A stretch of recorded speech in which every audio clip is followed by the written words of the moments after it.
Oh, it was all racist songs about the white man. Yeah, it was incredibly racist. In fact, I was going to look it up to try to send you some links because I thought you would think it would be interesting. I mean, obviously racism is a big issue right now in today's society, and it's kind of peaked again. But there is nobody more racist than those people. My gosh, I mean, bad. I have never heard any songs like that. That's interesting. Yeah, it was English-speaking songs to an Indian, kind of a rhythm with the drums and all that, and they would just go on and on about murdering white people. One song was all about how the guy wished he had a time machine and could go back and murder Custer with a hatchet. And just the trials and tribulations of being an Indian, losing land, and but it was even more than that. It was just very, very racist to the core. That is shocking, Clark. I've never heard anything like that before. Yeah, we just looked at each other. We're like, what in the heck are we listening to?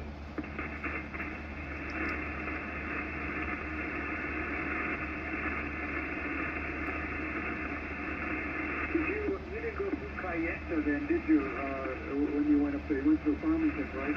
Yeah, Farmington. We met a person, and I can't remember his name right now. Somebody Feather or something, who's a native, and he invited us, when we were in the motorcycle group, invited us to his establishment and everything, and we hung out with him and got to know him, and he supposedly he was a motorcycle rider, but he was also a musician and so on and so forth. And he gave us a CD, and we took it home and put it in the player in the Cottonwood where we lived in the townhouse, and I listened to like one or two songs on that thing, and I took it out and threw it away. It's like, you gotta be kidding me, man. Probably the same guy. I can't think of his name anymore, but if I heard it, I'd know it. And man, that was unbelievable. I mean, I get it. And from their perspective, they lost land and all that. I mean, we know the history of what happened to the people, and I'm sympathetic to that. I mean, I understand that. That's part of a history that happened in this country. But I mean, even today, it's not okay for you to just have racist music playing on the dial like that. I mean, it's just, man. I really wonder if it was the same guy, because you could tell it was kind of like an older guy, and it was this weird Indian music, like he's singing along and almost like rapping, if that makes sense. He's just telling a story. Yeah, well, this guy didn't use any good language. He used everything you couldn't put on regular radio. They just bleeped it out. Yeah, it was bleep, or just dead air when he cussed. But, extremely racist. Talking about murdering white people, whitey, white man, killing them all, taking over their cities. I mean, just, like, wow, this is really bad. There must be something new, Clark, because I've been on their reservation. I never heard that before. And like you said, maybe it's like some type of a rap music.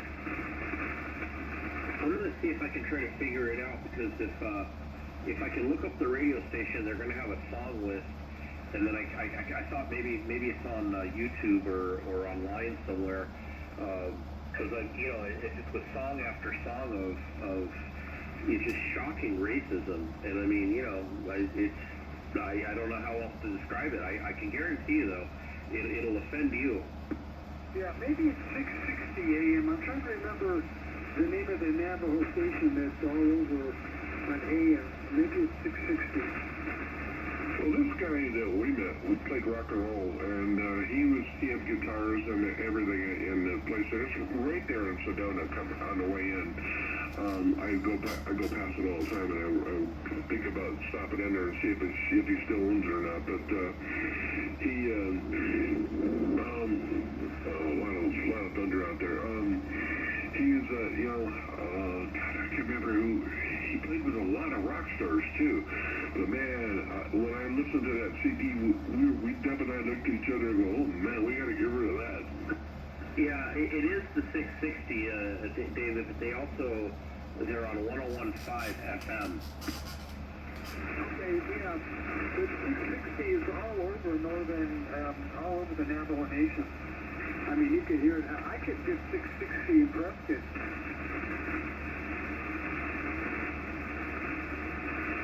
Yeah, I'm pretty sure this was it. I just looked it up, and I'm wondering if I'm looking on my phone to see if they have a song list. They might not. That was boxed out with you. There it is. It's warmed up now. Oh yeah, I had to go do a couple of things. Little boy, just walk back in the bedroom for a minute. Take me a little longer, but she's warmed up now. Sounding good, man. Thank you.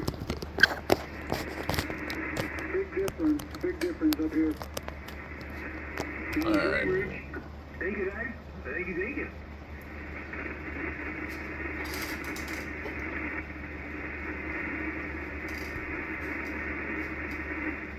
You guys have gone card? Yeah, we did. Yeah, we got to spend some time with my brother, and that was great. I only get to see him maybe once a year. So, yeah, we did lots of things, man. We did the Durango train, the steam train, one day. And at the last moment, my mom decided to go, so that was cool. But yeah, that was really, really neat. Oh, right on. So you got to take mom too, huh? Yeah, she didn't want to go, and then all of a sudden, at the last second, she said, "You know what? I would like to go with you guys." And I thought, man, I wish you would have said something earlier because probably going to be no seats. And we had car 31. It's not really the 31st car. It was just a car towards the back, an open air one. And we had seats 21, 22, and 23. And I logged on right before we left, and seat 24 was open, no other seats. Couldn't believe it. Oh, very cool. Yeah, it was like, wow, it was meant to be. Let's go. Yes, sir.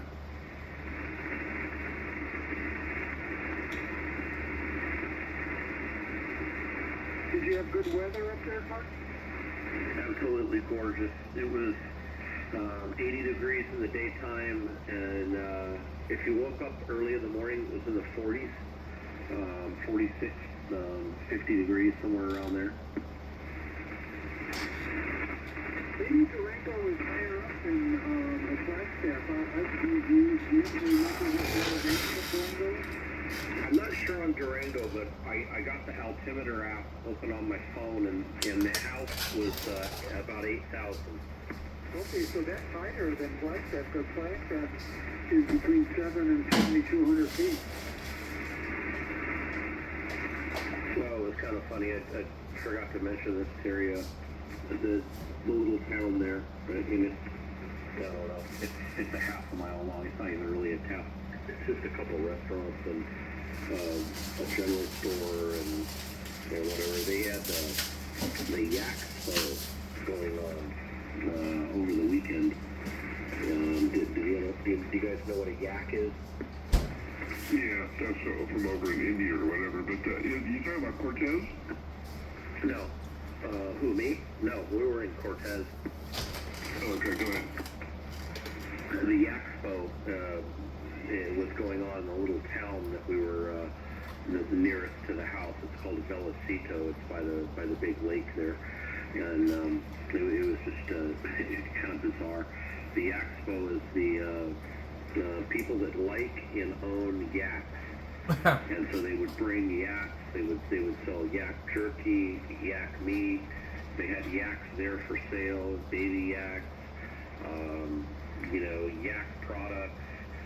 People that owned yaks on a farm, they were there, and I mean that whole town was flooded with these things. I think I've heard of a yak before, but kind of weird. I would say it's a little overkill, huh? Well, they're into it, man. Yeah, they have the community center full. Yaks all over town. I don't know, they are you familiar with them or not? They kind of look like, I don't know, like maybe a small buffalo or something. I'm not familiar with them at all. Do you know what they are, Terry? I've seen them, but they look like between a cross between a big steer and a buffalo. Yeah, not quite as big as a buffalo. Yeah, they're smaller. Yeah. Yeah, it's just funny. We were driving through town. What in the heck are all these people doing? There's people everywhere, and it's the Expo. And then giant horns on them too, like a big Texas steer. Yeah. Yak attack.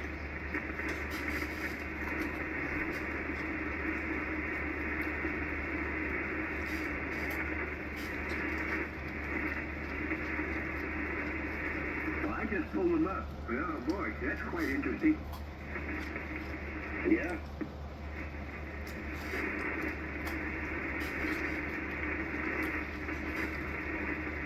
Like, I don't know, 300 or 400 people in town. Yaks everywhere. Yeah, the wife's getting ready to go to bed. She just started closing things up, so I'm going to get out of here, guys. KE6RWB, catch y'all tomorrow night, maybe. If we gotta go see a relative up at Wimslow, so I don't know if we're going to be home in time, but we'll catch you soon. All right, Terry. Yeah, good to hear you, man. All right, Terry, have a good night, buddy. We'll talk to you later, 73. All right, guys, 73 from Williams, KG7, OL. All right, see you later, David. See you, David. Have a good night, buddy. Good night. Are you gonna hang out, Rich? Well, got the amp warmed up, stuff, may as well. All right, yeah, I'll hang out with you. I haven't been on the radio much, but here I am. Pretty cool.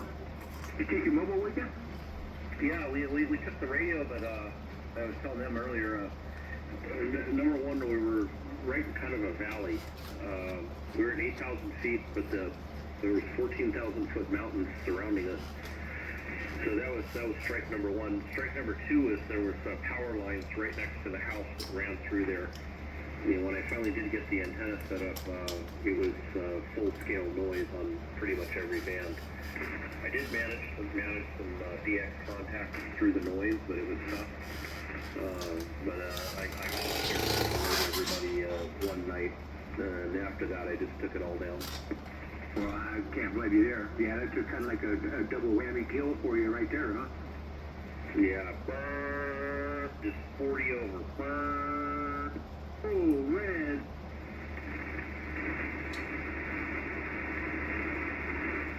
Well, I did some reading on the ACOM 2000, and I did find out that the ACOM 2000 has an automatic tuner in it, Clark. Yeah, up to 3 to 1, right? Yeah, I did. It just went straight over my head. It just means that it'll match 3 to 1, and it's fine. You don't have to worry about it. Yeah, because I don't need an external tuner. Not for 3 to 1 and down, right? Exactly.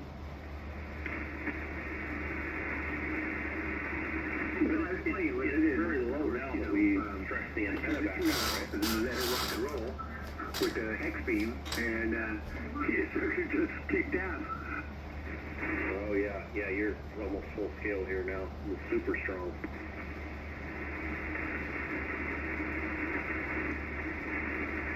But, I mean, this antenna is low now that we stretched it back out, right? It is. Nothing over 3. 3 at the highest, and that's right here. And of course, at the upper end of the band, then it goes, I take that back. The way up there, 986, 988, stuff like that, it's almost a 5. Yeah, well, then you can't do it, yeah. Just remember also, like, when you're dealing with trying to stretch an antenna like that, like, let's say that you really wanted to get up into an area where it was, 3 or 4 to 1 or whatever. Well, then you could just use the auto tuner, the PAL-STAR, and then common sense would dictate only run the amplifier at 500 watts. Because the issue is if you try to run full power with a lot of SWR on the antenna, well then the antenna tuner itself is having to do a lot of work, and then you may arc the thing. And so it's fine to run it, you know, if the thing tunes, it's okay to do that. Just reduce your power to be safe. Okay. Makes sense. Yeah, because you know you think of it as I mean, just it's not really correct, but if you think about it as how much is the tuner having to do? If it's having to go from 1.5 to 1.0, the tuner is doing nothing, and that was probably even a waste of time for you to tune it. If the thing's going from 2 to 1 to 1.0, well, that's okay. It's doing a little bit of work.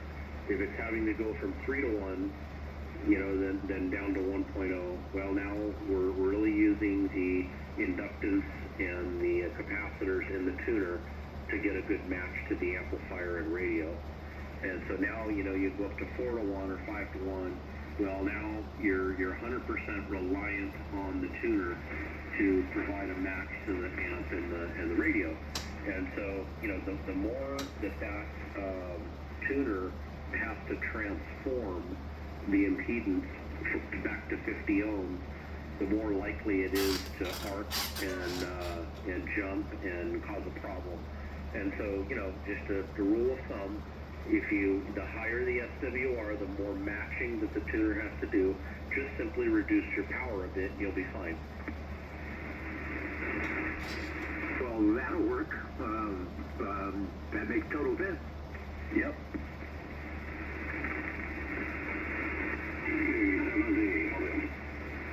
Yeah, go ahead.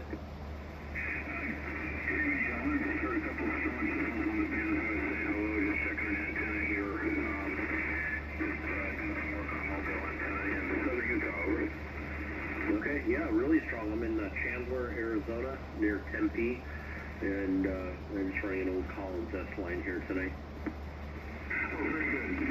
You're Victor, 7 Victor. Kelly, we're near St. George, Utah, southwestern Utah. Run just barefoot and ICOM IC 700 and homebrew antenna, about 14 feet of it on the map here. Sounds like shit. Drive down the road like this, but glad it's working. Go ahead. Yeah, Kelly, it sounds great, man. No problem at all. Nice signal. Doesn't sound great here. Screaming loud audio. Maybe my Rich, do you copy, Kelly? Yeah, you got definitely copy him. Kelly, you got Rich here.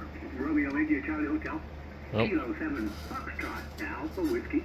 And I'm located probably about 85 miles from Carcana, northwest of Thought maybe my noise blanker was on. The guy sounds terrible. Near Prescott, Arizona.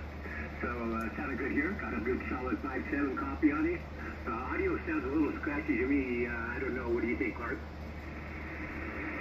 Yeah, it's a little hot, but otherwise clear.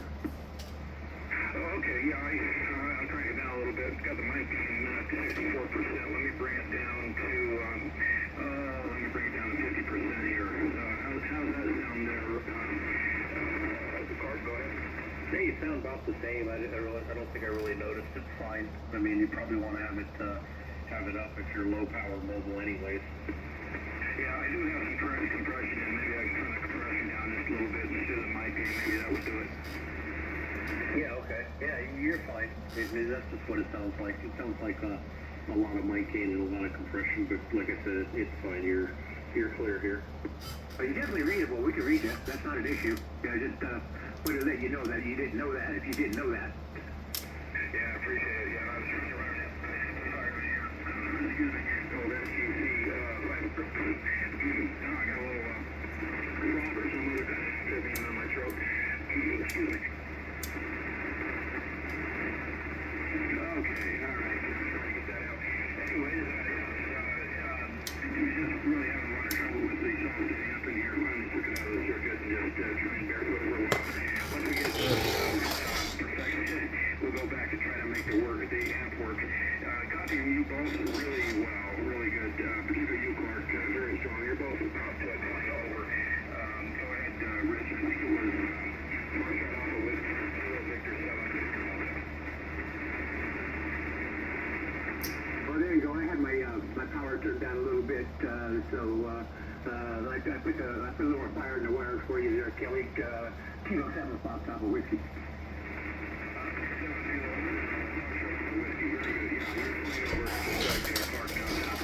we can put a little bit more power out there, so very good. Anyway, yeah, just in a Mercedes Sprinter here, I think that was about a year and a half ago. Going around, read the radio, and get ready for the trip in a couple of weeks. Just want to make sure everything's working. We can't drive down the road in this configuration. It's 14 feet from the top of the van when it's erected.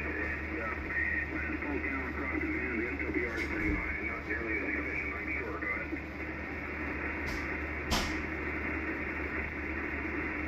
Yeah, that sounds about right, but you're doing great. I mean, 14 feet above the roof of the van there, I mean, man, you can't complain. You got a nice signal. Yes, sir. Excellent. Well, that's great to hear. Appreciate it, guys. I'm going to probably wrap it up here and go back inside the house, but I've been fooling around and I just see been pictured at the tuner and had the MFJ 259 where it's resonant. It's actually resonant at just right at 7 megahertz, where it is right now without any tuner on it. So not the most efficient. In fact, it's the conversation you were having just before talking here about tuner efficiency and our archetype tuner and that kind of thing, depending on the impedance. It's just exactly what your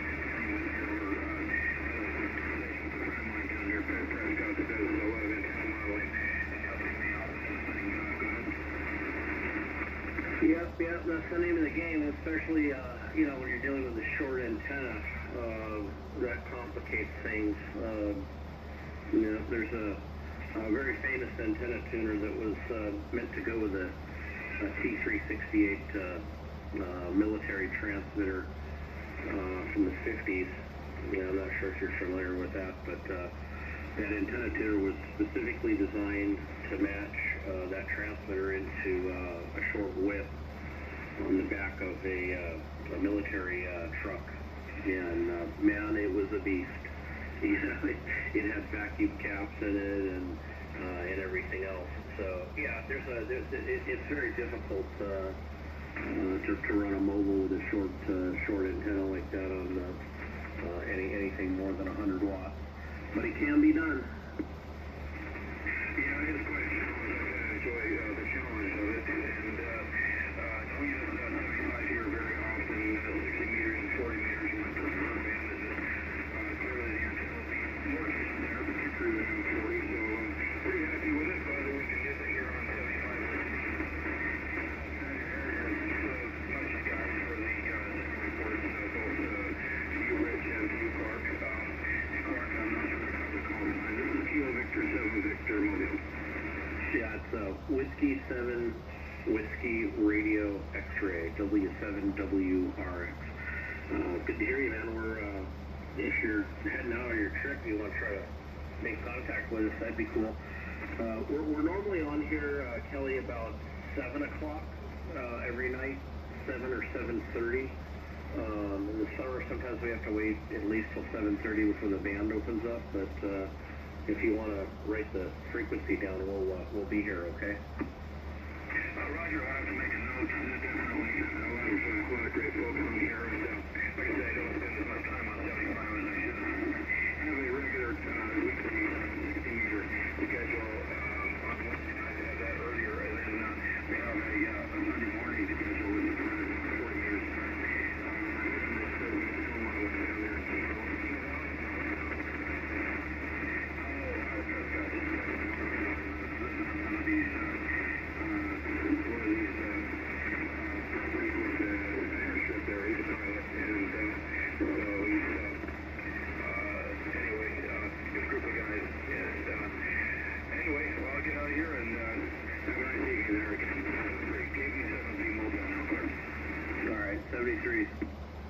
Kelly, pleasure meeting you. Come back and join us when you can there, buddy. Take care.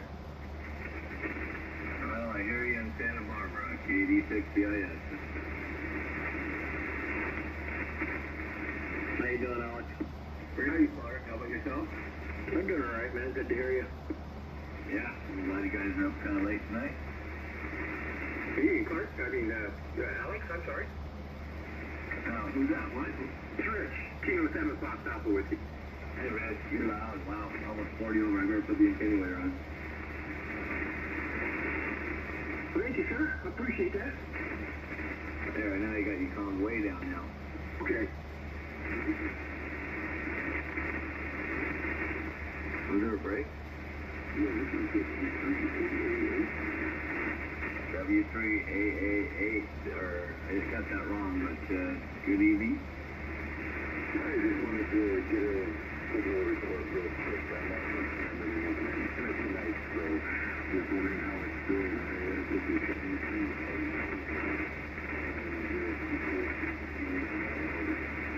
Alright, I got you about 5.4 or something like that. Go ahead, Clark. No, I can't hear him now. Alright, about 5.4 in the Santa Barbara, California. The name here is Alex. Thank you for the report. That's what I needed to know. We're getting W3AAA out. Alright, yeah. Well, you're a little bit better than that. I just put the attenuator on and there's quite a bit of lightning there, so. But I hear you over the noise there, no problem. Have a great day from KD6BIS.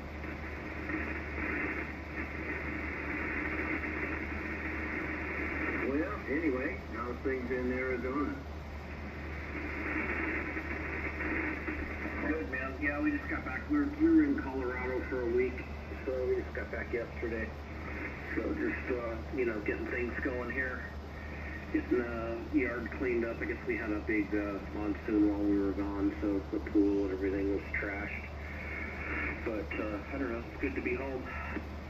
Yeah, do you do all the pool cleaning yourself, or do you have someone come and do it? No, I do it all myself. Yeah, wow. You got one of the, I don't have a pool, so I don't know anything about them, but is there a machine that cleans the bottom? I have one, but it doesn't really work very well. It just, it always gets clogged, and I don't know. I prefer just to vacuum it. I've got a pool vacuum that's just basically a pole with a brush head on the end, and I hook that to the inlet on the side of the pool, and then I can just kind of push that around the bottom, and it vacuums the bottom of the pool. So we didn't put the cover on it, so when we came back, it was completely full of pine needles and leaves and crap, so we had to scoop all that out, and she had to get in there and scrub the sides and everything, and then I vacuumed the bottom, and it's all good to go. It took us about an hour and a half to get it done. So the suction on the brush, it goes back into the filter, back into the main filter of the pool, so I feel like my needles would be pretty tough on it. Yeah, it's got a basket, removable basket filter that catches large debris, and so yeah, when you're going along, you'll notice that the outlet back into the pool reduces to nothing, and so you got to go over and turn the pump off, close a couple of valves, and pull the basket out, dump the basket out, and put it back in there. You have to probably do that 2 or 3 times. The basket will fill up pretty quick. And then, of course, you can put the pump onto a waste, which just blows all of the water and everything that you're vacuuming out right into the yard. So if you don't do that, then, the actual sand filter will start to, because, it's pulling debris and dust and dirt and stuff off the bottom. The sand filter itself will start to get plugged up. Well, then you just have to backwash that. You have to flip the lever over to backwash and do that, and then put it back, and then it'll be full power again.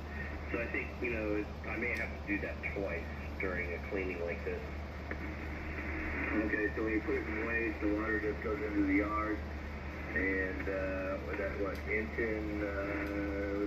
and a quarter, whatever the hose is, and with a pump like that, I don't know how many gallons a minute that is, but it's probably close to 2,000 gallons a minute, so it's probably, there's a little dent in the pool. I don't think it's that much. I think this pump is rated at 1,800. I don't think that's a minute. I think it's an hour. It's 1,800 or 2,000 an hour. Yeah, it's not definitely not a minute. That would be like fire hose level of water. But you could definitely, if you leave it on a waste, you could put a couple hundred, maybe 300 gallons out there. Sometimes I do it just because it's going to put water on the lawn and whatever, and that's good in the summertime. But most of the time I don't do it because I don't want to lose the water. I just go ahead and when I notice that the flow stops, I turn it off. I clean the basket. I backwash the filter, turn it back on. It's full. And then I go about cleaning the bottom, and like I said, I do that about twice, and it's good to go. Okay, yeah, I meant 2,000 gallons an hour. Yeah, a minute would be huge. I don't think you get that through that 6 1/4 hose, whatever. All right, and then when it backwashes, it dumps it out. Where does it go? Into the yard? Yeah, right into the yard, and I got a little cup there. So to try to minimize water loss, what I'll do is I'll run it for like a minute.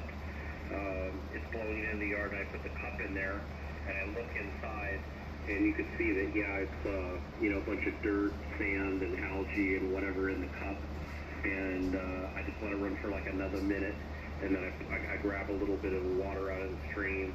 And the moment that it's clear, I stop the pump, switch the valve, and go about cleaning it. That way, because they say you run it like 10 minutes, but 10 minutes, I mean, I've learned that it'll clean the sand filter in like 2 to 3 minutes, depending on how dirty it is.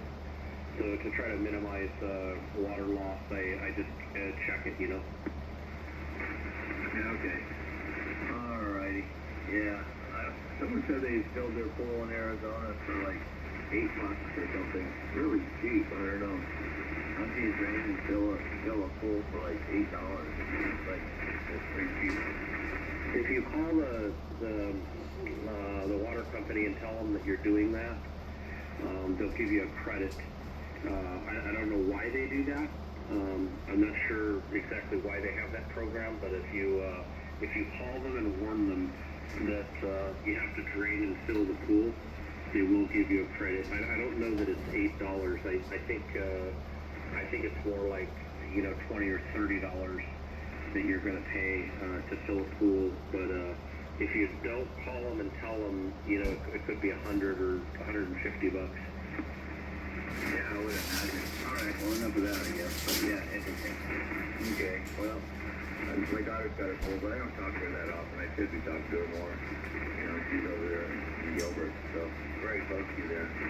So, I guess it's still pretty warm over there. It's cooled way off. It was only 111 today. You kidding? Yeah, so we're enjoying much cooler weather. Did it cool off up there, Rich? It did. Yeah, Clark, it did some. Yeah, so not too bad. Was it right around 92 today? 94-ish, right around in there? Yeah, that's not too bad. Yeah, it's 8 to 10 degrees cooler than it was, 2 weeks ago? Oh, yeah. You guys are going to get back hot again, though? Yeah, I saw that. We're just getting a little bit of the remnants from tropical storm going up on, so got a little bit of clouds, a little bit of humidity, maybe a chance of rain. It's probably just going to be Virga, but we're getting something here. I wonder if that affected you guys at all. Yeah, I'm not sure. Well, I tell you, it was, let's see here, I just pulled it up. Yeah, it's supposed to be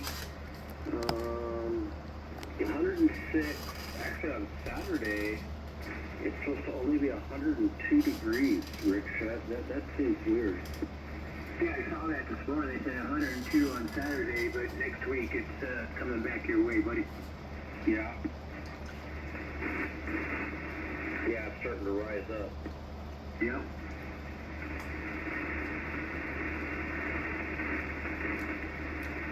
Well, it's 100 right now. That's that's the thing. You know, people always ask me about it. It's you know, right when we start to get out of this summer, it cools off at night. You know, and then it's okay. We'll go out and spend time on the patio or whatever. You wake up in the morning, it's not hot. But like this part of the summer, man, it's 100 no matter what. Yeah.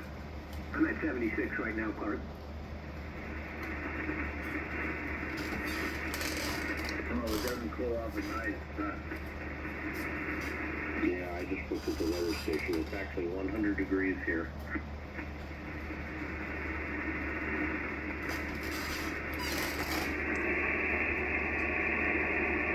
Clark, come and hang it up, man. I'm gonna go lay down. The highs are getting droopy. So you guys have a great night. And good hearing you out there, Alex. It's 93 inside. We'll talk to you later. No air conditioner. Box up a whiskey. We're gonna shut this down. See ya. All right, yeah, thanks for being there, man. That was cool to hang out with you for a little while here.